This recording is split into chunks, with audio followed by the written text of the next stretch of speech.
ప్రతిపక్షానికి చెందిన గౌరవ సభ్యులు ప్రశ్నలు వేస్తున్నారు, రావట్లే. దాని మీద దాని కారణం ఏంటంటే వాళ్ళు ప్రశ్నలు వేయడం వల్ల మరొక 2 మెంబర్స్కి మాట్లాడే అవకాశం పోతుంది. అది సమంజసం కాదు ప్రజాస్వామ్యంలో. కానీ ప్రశ్నలు అడగడానికి సభలో ఉండటం లేదు. మీరు చూస్తూనే ఉన్నారు, ప్రశ్నలు వస్తున్నాయి, వాళ్ళు సభలోకి రావట్లేదు.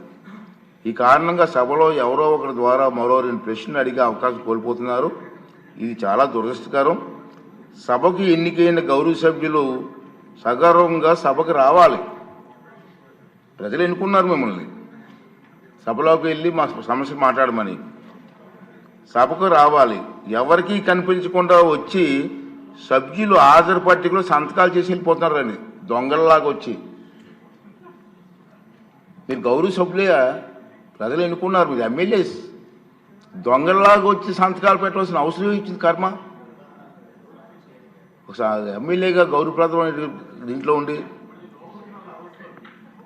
హాజరు పట్టికలో సంతకం చేసి సభకు ఆ మొహం చాటేయడం వారికి గౌరవాన్ని తగ్గించిందే తప్ప పెంచదని చెప్పి నా తాలూకు అభిప్రాయం. వీరిలో ముఖ్యంగా నా దృష్టికి వచ్చింది వై బాలనాగిరెడ్డి గారు, తాటిపర్తి చంద్రశేఖర్ గారు, రేగం లింగం గారు, మత్స్యలింగం గారు, విరూపాక్ష గారు, మత్స్యరాజ విశ్వేశ్వరరాజు గారు, ఆగిపాటి అమర్నాథ్ రెడ్డి గారు, దాసరి సుధ గారు.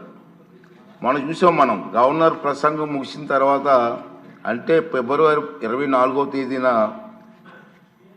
తేదీ తర్వాత వేరు తేదీల్లో ఫిట్నెస్ రిజిస్టర్లో సంతకాలు పెట్టేట్టు నా దృష్టికి వచ్చింది. అంత దొంగచాటును వచ్చి ఒక దొంగల మాదిరిగా సంతకాలు పెట్టవలసిన అవసరం లేదు. కానీ వారు ఎవరు కూడా నాకు సభలో కనిపించలేదు. సంతకాలు ఉన్నాయి కానీ సభలో కనిపించారండి మీకు ఎవరికన్నా? నాకైతే కనిపించలేదు. ఇది ఎంతవరకు సమంజసం వారే నిర్ణయించుకోవాలి.